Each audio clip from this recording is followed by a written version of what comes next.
3 years after being kicked out of his home, Michael receives an unexpected phone call. His wife has disappeared without a trace.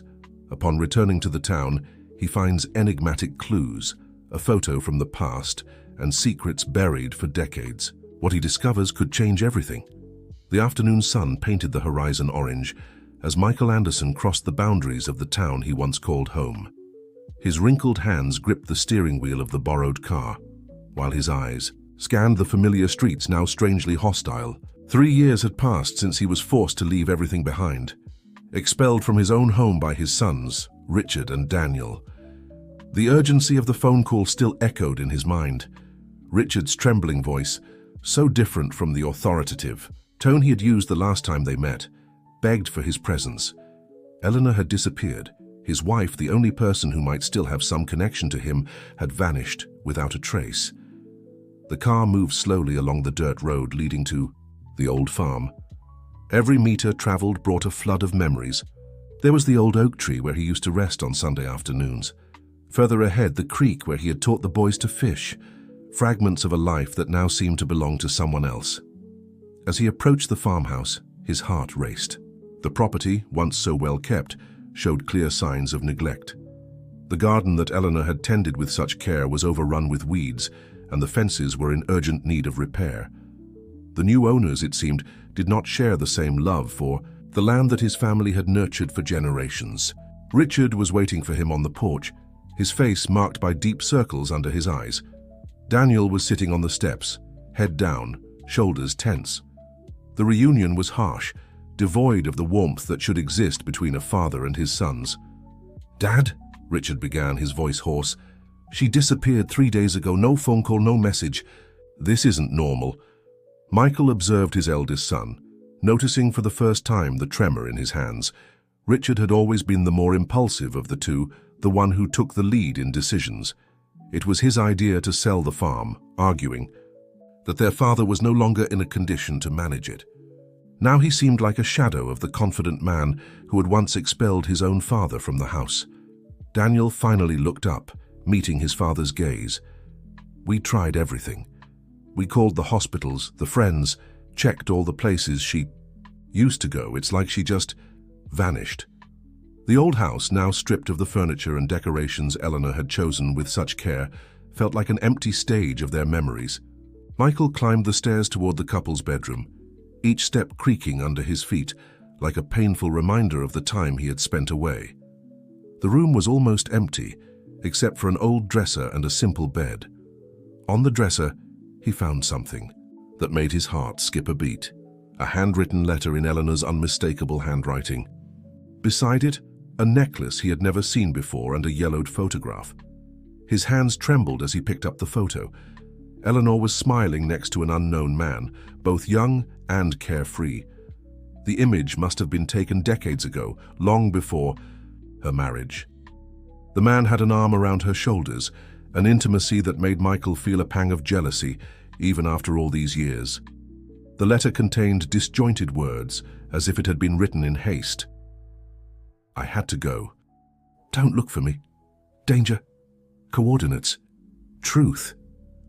Michael reread it several times, trying to make sense of those fragmented sentences.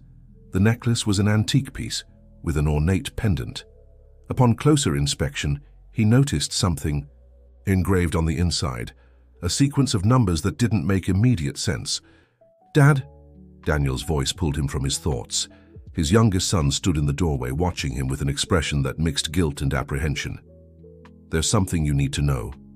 Michael tucked the photo and the necklace into his pocket, turning his attention to his son. Daniel seemed to be wrestling with himself, as if the words he needed to say were stuck in his throat. "The sale of the farm. It wasn't just for the money," Daniel began, his voice low and hesitant.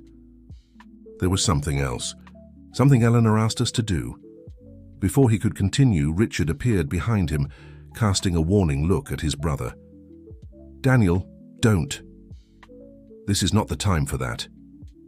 Michael observed the exchange of glances between his children, sensing that he was facing something much larger than he had imagined. Eleanor's disappearance, the forced sale of the farm, the strange behavior of the children, Everything seemed connected in some way he couldn't yet understand. That night, staying in a small-town hotel, Michael couldn't sleep. Lying on the uncomfortable bed, he kept staring at the necklace and the photograph, trying to decipher the mystery his wife had left behind. Daniel's words echoed in his mind, along with the coordinates engraved on the necklace. Through the window of the room, he could see the lights of the town he once called his own. Somewhere among those streets and fields was the truth about Eleanor's disappearance. And he was determined to uncover it, even if it meant confronting a past he would have preferred to leave buried. If this story intrigued you, don't forget to subscribe to our channel and hit like, tell us which town you're watching from, and stay tuned. The next morning brought with it a thick fog that covered the fields like a shroud of mystery. Michael woke before sunrise, his hand still clutching Eleanor's necklace. During the night, an idea had begun to form in his mind. Those numbers engraved on the pendant weren't random, they were geographic coordinates. With the help of his phone's GPS, he discovered that the coordinates pointed to a specific spot within the boundaries of the old farm. The location was near an abandoned barn, an old structure that was rarely visited even when the property still belonged to the family. He decided to look for George, a former police officer and old friend, who knew the area like the back of his hand. He found him at the same cafe where they used to meet years ago, as if no time had passed. "Michael," George greeted him with a tight hug. "I heard about Eleanor. How are you holding up?" "Needing help," Michael replied, showing the necklace, and explaining his theory about the coordinates. George examined the pendant with professional attention. "You're right, these are coordinates, and there's something else here."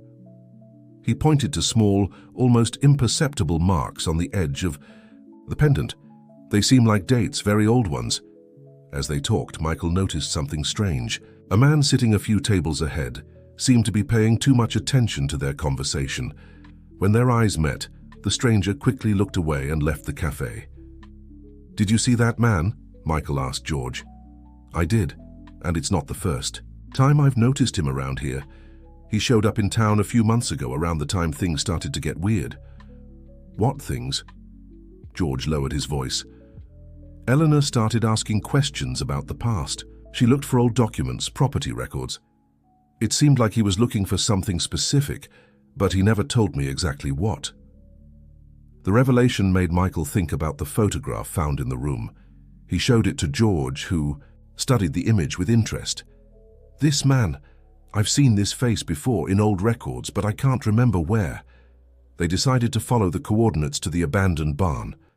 The property now belonged to an agricultural company, but the barn, set apart from the productive areas, remained forgotten and unwatched. The interior of the barn was shrouded in dim light.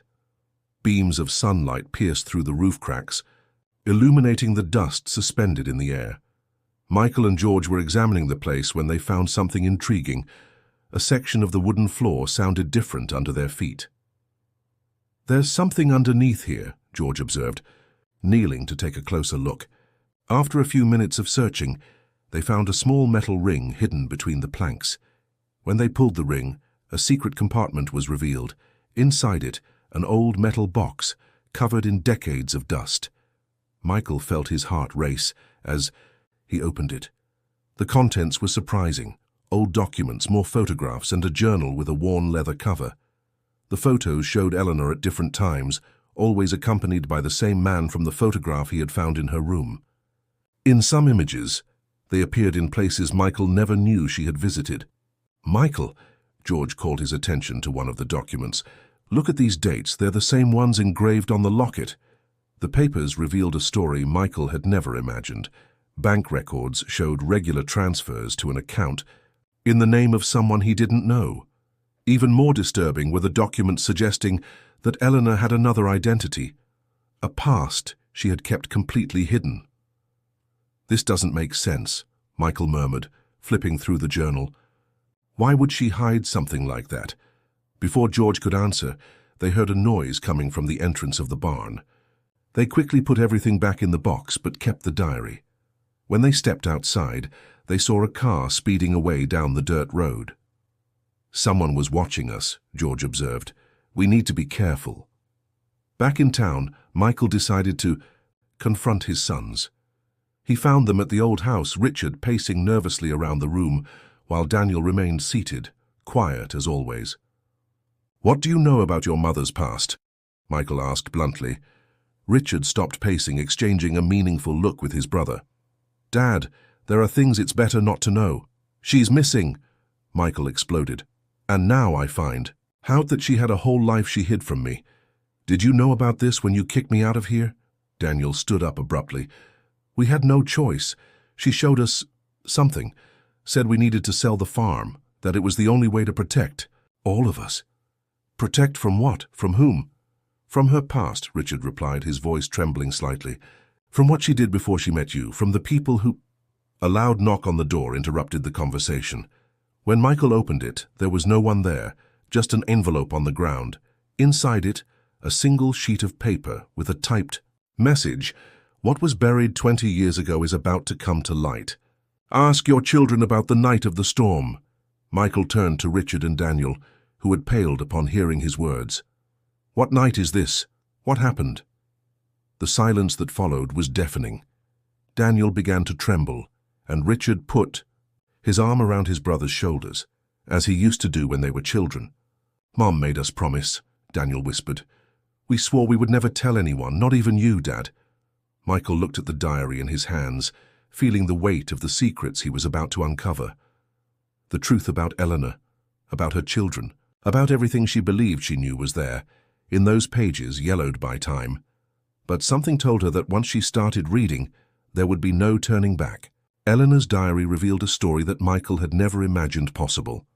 The first pages dated back 25 years, long before her marriage. The handwriting was different from what he knew, younger, more impulsive, belonging to an Eleanor he had never truly known. "Mark insists that we can change everything," one of the early entries said. "He has a plan, says he's found something that will transform our lives. But I'm afraid. The way his eyes light up when he talks about it's not normal." Mark, the name of the man in the photograph, finally had a face. Michael kept reading, each page revealing more about Eleanor's relationship with this stranger from the past. "George," Michael called his friend, "I need you to find out everything you can about someone named Mark. He was involved with Eleanor over 2 decades ago." While waiting for news, Michael continued his reading. The diary entries grew more disturbing as he went on. Eleanor wrote about secret meetings, important documents, and a discovery that could change the fate of many people. A distant thunder made him look up. A storm was approaching, similar to the one mentioned in the mysterious note. What could have happened that night that his children needed to keep secret? Richard and Daniel arrived soaked from the rain that had started to fall. Something about the brewing storm seemed to have made them even more nervous.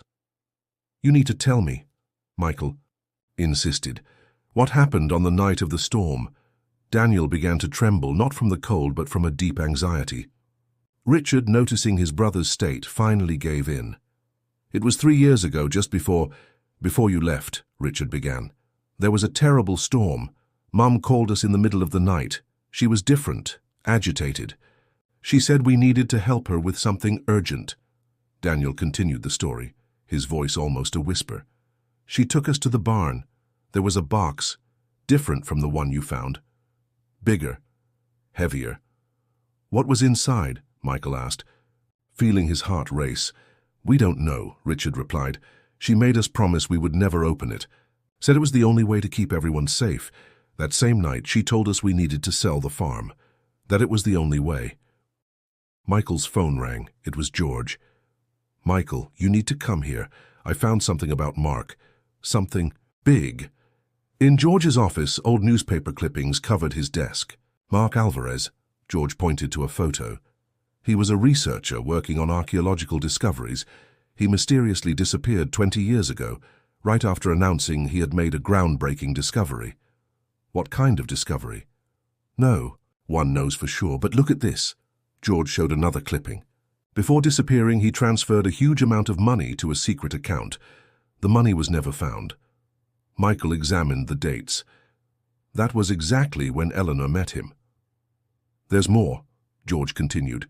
"The last person to see Mark alive, was a young assistant. Her name was Eleanor Smith. Smith, but Eleanor's last name was Olson, George completed. She legally changed her name a year after Mark's disappearance. The pieces were starting to come together. Eleanor wasn't just a witness to Mark's disappearance. She was deeply involved in something much bigger. Back at the old house, Michael confronted his children again. "The box your mother buried that night, where is it?" "We don't know," Daniel replied. "After you left, she disappeared with everything. She said it was better that way." "But she left this," Richard added, handing Michael a flash drive. "She asked that we only open it if something happened to her." On George's computer, the contents of the flash drive revealed something shocking. Dozens of emails exchanged between Eleanor and different people over the years, all using coded names. The messages spoke of a discovery, something that needed to be protected at all costs. She was hiding, Michael realized. All this time, she was trying to protect something. A new email arrived in Eleanor's inbox. Someone still had access to her account. The message was short. "The agreement has been broken. You know what needs to be done." Attached to the email was a video. In it, a younger Eleanor spoke directly to the camera. "If you're seeing this, it means they've found out. Michael, my love, forgive me for everything. 20 years ago, I made a choice that changed many lives.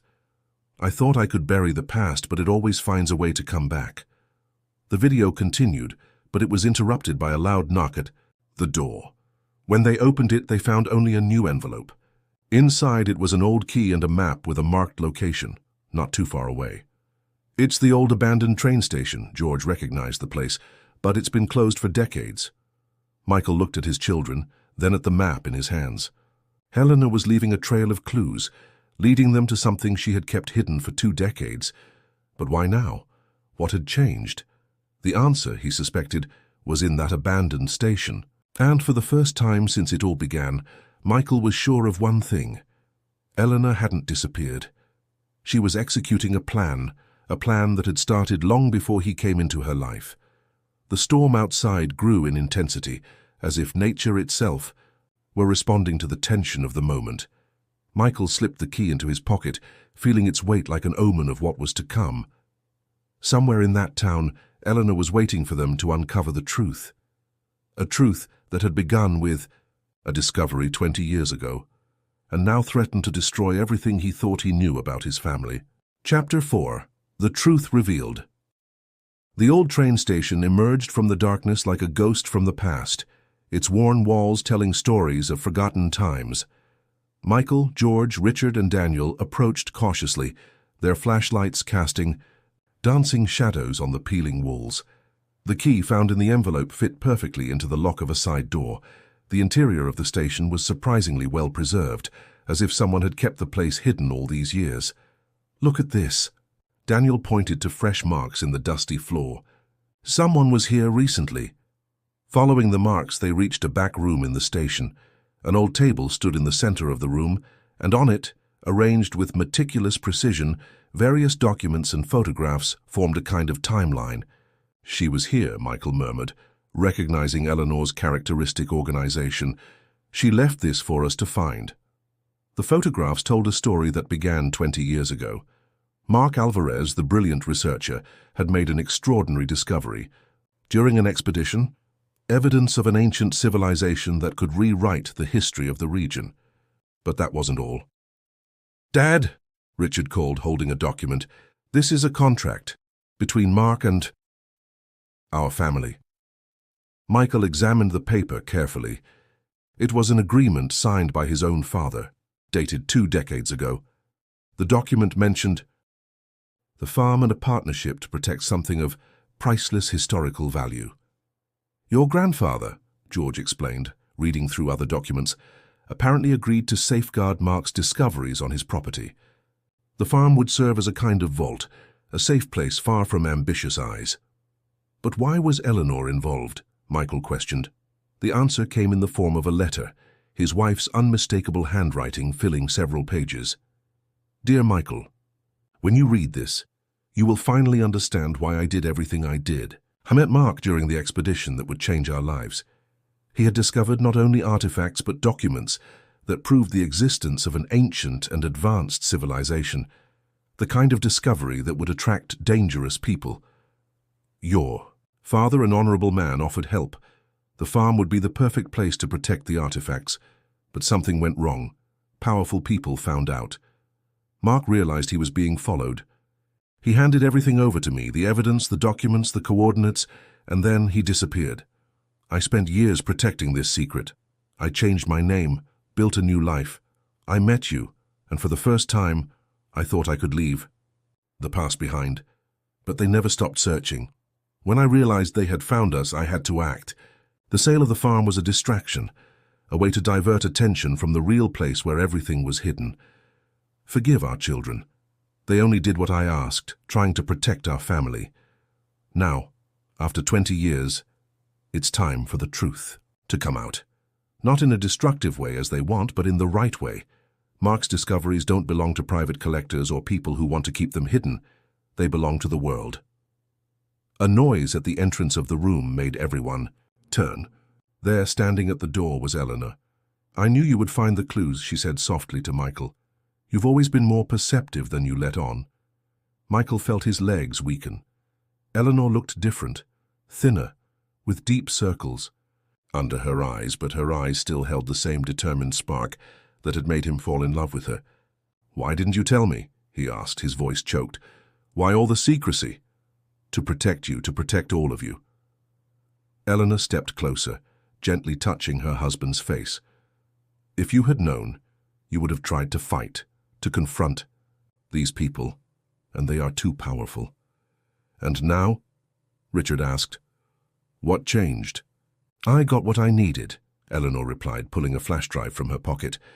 "All the evidence, all the documents that show who was behind the threats, who tried to suppress Mark's discovery. I've already sent copies to several reputable universities and institutions. The truth can no longer be buried." Daniel, who had been quiet, finally spoke. "The artifacts, are they safe?" "Yes," Eleanor smiled. "They never left the farm. They're exactly where your grandfather originally hid them. The barn was just a distraction. The real location—" She looked meaningfully at Michael. "The oak tree," Michael added, remembering the centuries-old tree where he used to rest. "That's why you always took such good care of that garden." "And now that the truth is safe," Eleanor continued, "we can go home. The real home, not the farm, but the place where our family can reconnect." Michael looked at his children, seeing the same relief on their faces that he felt. The weight of the secrets, the necessary lies, was finally lifting. George, who had been watching the scene with a subtle smile, cleared his throat. "I think my work here is done. But Eleanor, next time you decide to save a historical treasure, how about letting me know beforehand?" Everyone laughed, the tension of the past few days dissolving like mist under the morning sun. Outside, the storm began to pass, as if nature itself was celebrating the reconciliation of that family. Eleanor took Michael's hand, their fingers intertwining naturally. "Forgive me," she whispered. Michael squeezed her hand in response. There was nothing to forgive. Their love had survived secrets buried for decades, forced separations, necessary lies, and now, finally free from the weight of the past, they could start anew. Richard and Daniel approached, and for the first time in 3 years the Anderson family embraced, united not just by blood, but by the understanding that sometimes the greatest treasures are not those buried beneath ancient oak trees, but those that grow in our hearts, nurtured by love, forgiveness, and truth. Dear listeners, we hope the story of Michael and Eleanor has touched your hearts. To continue this journey of emotions, we've prepared a special playlist with equally captivating stories. Find it here by clicking on the left. If this narrative about family secrets, forgiveness, and redemption has moved you, don't forget to subscribe to our channel and give the video a like. Every day we bring you unique stories that explore the complexity of human relationships and the mysteries life presents. Share your own stories of family reconciliation in the comments. We'd love to hear them. Until next time,